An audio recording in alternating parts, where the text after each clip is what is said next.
Welcome back. This is Wisconsin Shoe Guy, and today we're going to talk about my favorite chisel-toed Oxford.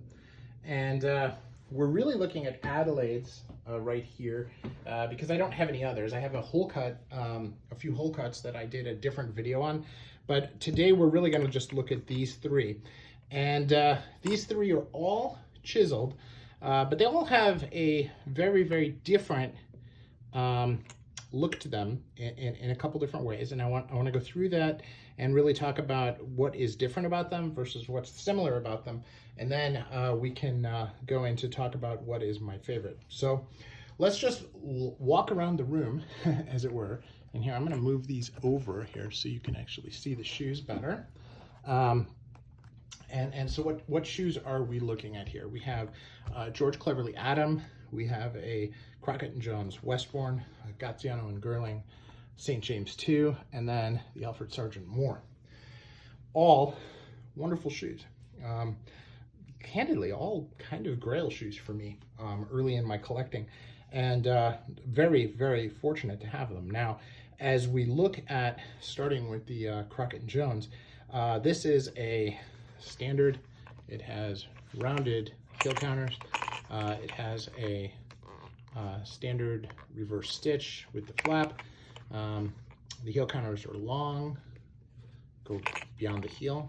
Okay. Beautiful Adelaide throat, cap toe, long cap, and really wonderful last on this with some good rising, and really takes polish well, and has this, you know, chestnut color, which can really look from red to brown very easily. Now, this is called chestnut, this is called vintage cherry, and this is called cherry.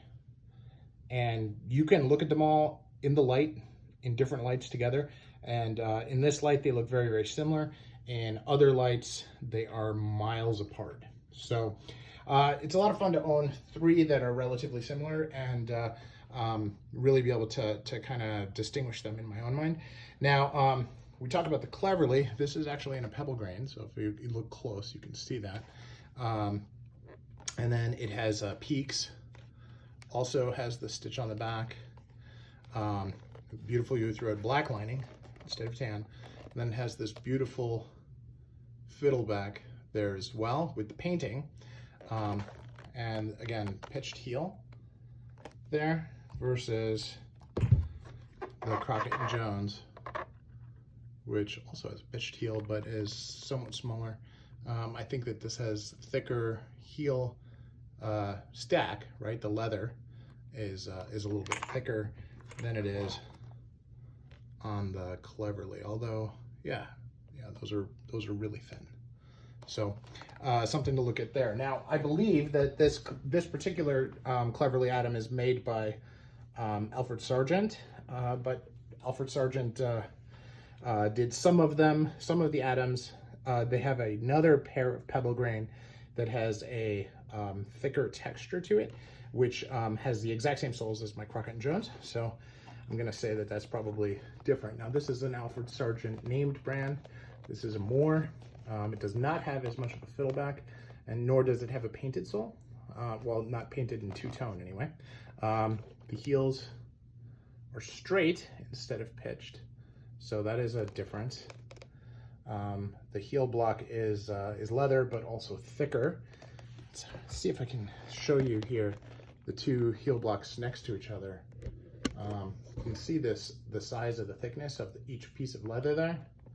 You look here, and it is stained, but you can see them. They are just thinner.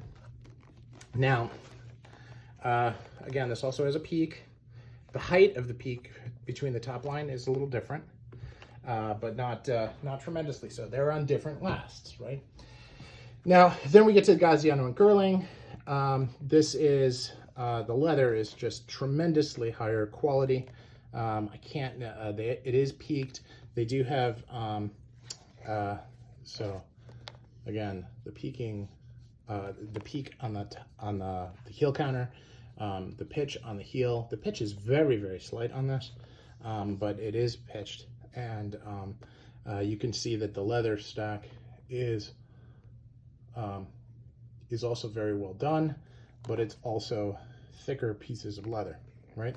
If you look at, you know, the Optimum line or the Bespoke line compared to this, there's a pretty big difference, and in that particular area. Now, does that matter? Does that everything having to do with quality? Well, no. I don't believe that, you know, Gaziano and Girling is buying prefabricated heel stacks, right? But they just they're not laying them one shoe at a time, or one piece of leather at a time, and then carving them or shaping them using files. That is a totally different piece of work, and that is really reserved for, you know, bespoke shoes most of the time. You know, sometimes they'll do a pitch where they'll shape them quickly, and that's what we would have in this price line. This is not bespoke level shoes. Now, you know, as you look at these, the lasts are very similar. Okay, this one has that elongated toe, and really is a bit narrower, has a little bit longer sweep here. This is a TG70 or TG73. This actually has less rise on the sides, and is just the sweep on this compared to this. You can tell it's just gradual. This is sharper. Okay, and these are both pretty sharp. This one is just a little bit more. This has more of a sweep out here, so it has a little bit slicker feel. Now, it's a little bit, not a tremendous amount. It's just you know, it's the small differences at shoes at this level that really distinguish them. So now, if I think about, you know, it's hard if I look at the colors to say, oh, this is my favorite. You know, I think this color brown is probably just as versatile as the reddish chestnuts. You know, so I think that that's all relatively equal. The grain, I happen to like the grain a little more, but I need to have non-grain shoes as well. I used to only have non-grain shoes. Grain is relatively new in 2020 for me. This has a medallion on the cap, so this is actually a semi-brogue versus the others are quarter brogues. But I say probably I'll disqualify this because of the medallion. I think that the medallions are nice and they're a good variety, but if I'm picking my favorite, I would pick a quarter brogue Adelaide for my favorite. So as I look at it, that you know, now is the question, right? From a quality perspective, as from a price perspective, the Gaziano and Girling, hands down, is a better shoe, right? But when we're talking about my favorite, it gets into what have I had better experiences in, what am I more comfortable in, what is, in my mind, the epitome of English shoemaking that really brought English shoemaking to me, what is the history with me, okay? And for that, I'm gonna go with my first. And the first shoe, the first English shoe that I bought was this Westbourne, okay? And it is a beautiful, beautiful shoe. And really, you know, it's open channel, it's not as high quality, it is a factory made shoe. You know, it has all of the things that you'd expect in terms of, you know, factory finish. And it's, you know, quality is good, solid, but not great, right? I mean, if I'm looking at this from a ready to wear, you know, quality of the leather, you know, these two are really, really close to equal. This one is 3 steps higher. I like the way the youth road is better on this, but I really just find the tradition, the standard. This is the Adelaide by which I judged all others.